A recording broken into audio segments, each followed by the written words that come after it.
कल प्रश्न हुआ, एक अधिकारी थे, वो कह रहे थे हम एक संत के पास गए, वो हमको कह रहे थे कि रोटी रोटी कहने से तुम्हारा पेट भर जाएगा, तो तुम राम राम कहोगे तुम्हारा कल्याण हो जाएगा। एक बार सामने बैठ करके बात करो, जो भगवान के नाम में डूबे हुए हैं, तुम्हें पता चल जाएगा कि नाम में कितनी सामर्थ्य है। नाम सच्चिदानंद की होड़ रोटी से निकाल रहा है। मलमूत्र के भांड शरीर का पोषण करने वाली रोटी से उस सच्चिदानंद का नाम, जिसका नाम सुमिर पवन सुत पावन नामू, अपने बस करी राखे रामू, जिसके नाम के बल से तुम्हें हम क्या क्या बताएं।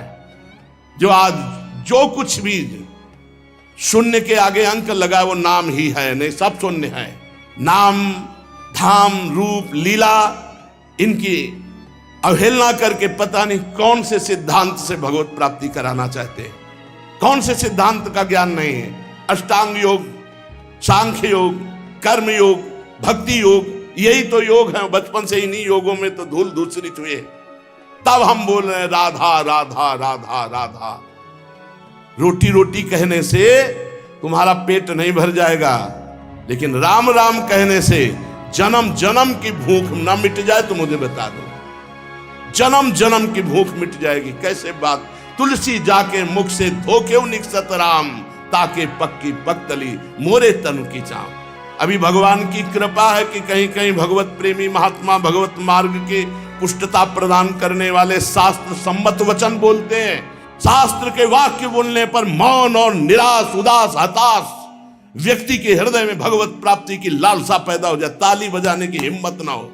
यार पूरी जिंदगी बर्बाद हो गई।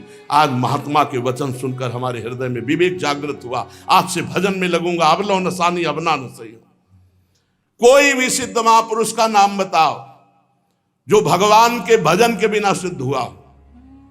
गुरुवाणी जी ललकार ललकार करके जो 10 गुरु हुए, सब नाम पे हमारे सनातन धर्म के जितने भी सिद्ध महापुरुष हुए सब नाम से, कबीरदास जी, धन्ना जाट जी, रामानंद स्वामी, जितने भी महापुरुष सब भगवान के नाम से।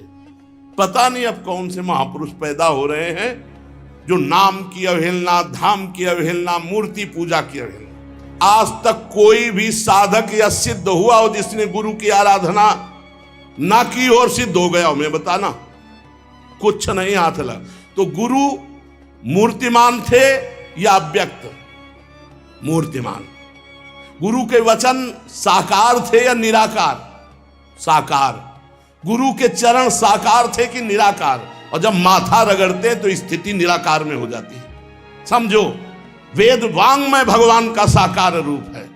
पता नहीं कौन सा आजकल ज्ञान हो रहा है बेमतलब कि न शास्त्र में लिखा है और न कहीं किसी संत से सम्मत है। जिस सभा में भगवान की निंदा हो, भगवान के नाम की निंदा, उठकर खड़ा होकर विरोध करके चल देना चाहिए। ये जब मर के जाएंगे तो एक बार राम उनके लिए भारी पड़ेगा यमराज को निर्णय करने के लिए। परिणाम में होता है एक मन गेहूं आज फेंक दो, कल 50 बोरी निकाल लो तो तुम्हें बहादुर समझे। समय लगता है। अगर निरंतर जपोगे तो इसी जन्म में तुम्हें अनुभव हो जाए। हम कह रहे दूसरे की बात मानने की जरूरत, आप खुद देखो।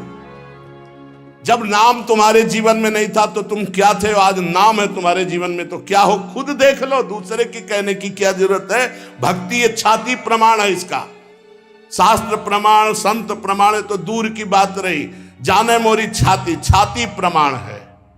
तो इसलिए बहुत कान संभाल करके ऐसे पाखंडियों के वचन न सुने जाए जो भगवान की अवहेलना करते हैं। परम ज्ञानियों में शिरोमणि महान महान पुरुष सब भगवान के नाम रूप लीला धाम में लगे। हरिशरणम एक क्षण भी नहीं भूलते सनकादि। बड़ी विचित्र दशा है।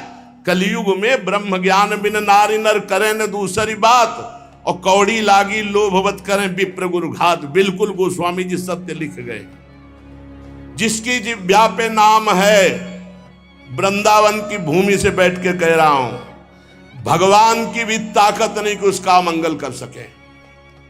जैसे सूर्य की ताकत नहीं कि अंधकार दिखा सके, क्योंकि जहां सूर्य वहां अंधकार नहीं।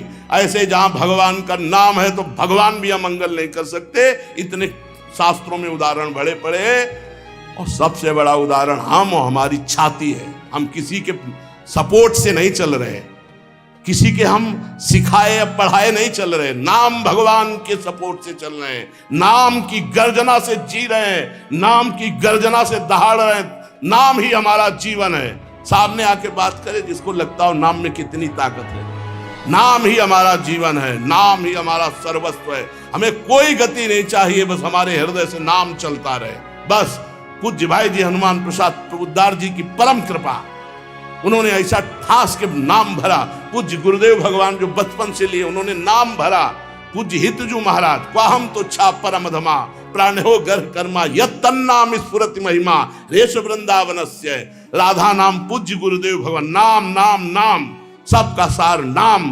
और जो नाम ना पकड़े तो वो अपने जीवन की हाल देख लेना आगे चल के। और नाम पकड़ लिया तो चाहे कामी हो, चाहे क्रोधी हो, चाहे लोभी हो, चाहे मोही हो। भागवत में लिखा है कि पुत्र के बहाने नारायण बुलाया तो भगवान की प्राप्ति हो गई। अहो वत्सो पचतो गरीयान जिह्वाग्रे वर्तते नाम तुभ्यम। वो चांडाल भी श्रेष्ठ जिसकी जिह्वा पर भगवान का नाम विराजमान है। एक गुरुजी ने कहा चेला को, बहुत दिन से सेवा कर रहा था, क्या चाहिए? गुरुजी जो आप उचित समझो। उसे बहुत गरीब आदमी हूं, आपकी सेवा में लगा। बोले आज वो अमोघ वस्तु देंगे जिसकी समानता त्रिभुवन नहीं कर सकती। जाओ गंगा स्नान करके आओ। गंगा स्नान करके आओ। बोले बेटा राम राम राम, किसी से कहना नहीं, बहुत गुप्त चीज, अमूल्य वस्तु। गुरुजी राम राम, किसी से कहना नहीं, क्या दिया? चुपचाप अंदर अंदर जपना जी। बाहर गए तो गाय चरा रहे थे लोग। बोले भगत जी राम राम। गुरुजी कहे तो बड़ी गुप्त वस्तु है, अमोघ वस्तु, तो सुला दिया। ये तो एक चरवाहा बोल रहा है हमसे राम राम। वही गुरुजी ने बोला है राम राम।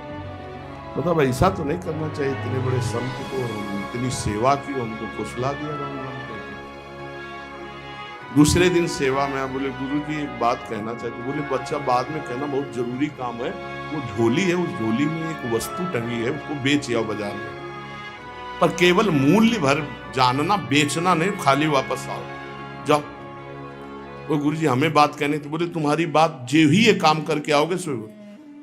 ले गए तो एक भाटा आलू गाजर बेच रहा था, उससे कहा ये देखा चमकता हुआ पत्थर। बोले 2 किलो बैंगन ले लो। बोले नहीं लाओ। पेन से लिखा कि सब्जी बेचने वाले ने 2 किलो बैंगन इसकी मूल्य लगाया। अब एक बनिया के पास गया, बोले ये लेंगे आप?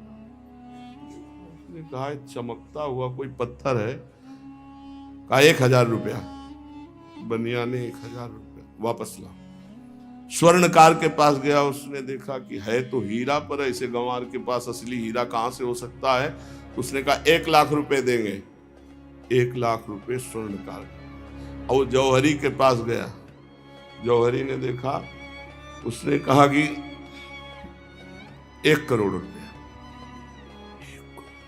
जौहरी सबसे बड़े जौहरी के पास गया, उसने कहा ईमानदारी के बात बताएं, हमारे यहाँ जितने हीरे सोना चांदी के आभूषण सब ले जाओ तो भी इस हीरे की कीमत नहीं है, इस लोक का है नहीं, ये अमूल्य हीरा है। अमूल्य हीरा सबसे बड़े जौहरी। गुरुजी बेचे आए? आपने कहा तो वापस ले आना, कीमत पता लगाया है। क्या? तो बोले बैंगन बेचने वाला कह रहा था 2 किलो बैंगन ले लो। पूरा सबका बता। बोले बेटा अगर हम ना कहते तो तुम 2 किलो में ये अमूल्य हीरा बेच आते। ए बेटा, जैसे इस हीरे की कीमत कोई बड़ा जौहरी जानता है, ऐसे भगवान नाम की कीमत कोई नाम जापक महापुरुष जानता है। ये संसारी भोग वासनाओं में लिप्त ये थोड़ी नाम की महिमा को जानते हैं। नाम की अपार महिमा है। जितना जो नाम जप करेगा उसके अंदर वो प्रकाशित होगा। कलयुग केवल नाम आधारा, सुमिर सुमिर नर उतरे पारा। मान लो हमारी जो मानना है, नाम कृतयुगे ध्यायते विष्णुम तेतायाम यजते मखई द्वापरे परिचर्यायाम कलौ तद्धरि कीर्तनात्। हरेर नामयु हरेर नामयु हरेर नामयु केवलम कलौ नास्तेव नास्तेव नास्तेव गति अन्यथा केवल नाम, केवल नाम। आज प्रवचन को, भगवत चर्चा को, भगवत धर्म के मार्ग को, सनातन धर्म के मार्ग को समझने के लिए पहले जितेंद्रियता, पवित्रता, स्वयं आचरण शास्त्र के अनुसार, तब हम उसके बोलने का अधिकार रखते हैं। आज बोलने का ही केवल अधिकार रखते हैं, आचरण का नहीं। इसीलिए कहते कुछ है, मन में कुछ चल रहा है, करते कुछ है, और जो कहा जाए उसी में चला जाए, वही चरित्र हो, आचरण हो, उसे कहते हैं सच्चा मार्ग का पथिक। बिन विवेक वैराग्य भक्ति बिन सत्य नए को मानो, भगवत विमुख कपट चतुराई सो पाखंडे जानो। भगवान के नाम की, अरे कैसे पूरे जीवन की बात कह रहा हूं, एक घंटा 2 घंटा पढ़ लिख करके नहीं बोल रहा हूं, पूरे जीवन की बात कह रहा हूं। आप विचार करके देखो, यदि कोई धर्मात्मा पुरुष धर्म का उपदेश धर्म विरुद्ध देता है तो धर्मात्मा है ही नहीं, शास्त्र विरुद्ध देता है तो है ही नहीं। अरे प्रणव से लेकर भगवान के अनंत नाम हैं, और आज तक कोई महात्मा बिना भगवान के नाम के, या कोई गृहस्थ बिना भगवान के नाम के कोई पदवी प्राप्त किया हो तो हमें बताओ। धर्म विरुद्धता हमारी बुद्धि में वैसे ही है, और धर्म विरुद्ध सपोर्ट मिल जाए तो फिर क्या कहना, मनमानी आचरण करो। इसलिए बहुत सावधान रहिए, अपने कान को संभालिए, जबान को संभालिए, नेत्रों को संभालिए। इन 3 से ही साधना बनती है और बिगड़ती। नेत्र गलत देखेंगे, जबान गलत बोलेगी, कान गलत सुनेंगे तो आपका गलत चिंतन होगा, गलत क्रियाएं होंगी। और आप सत्य सुनोगे तो सत्य भगवान की प्राप्ति कराता है।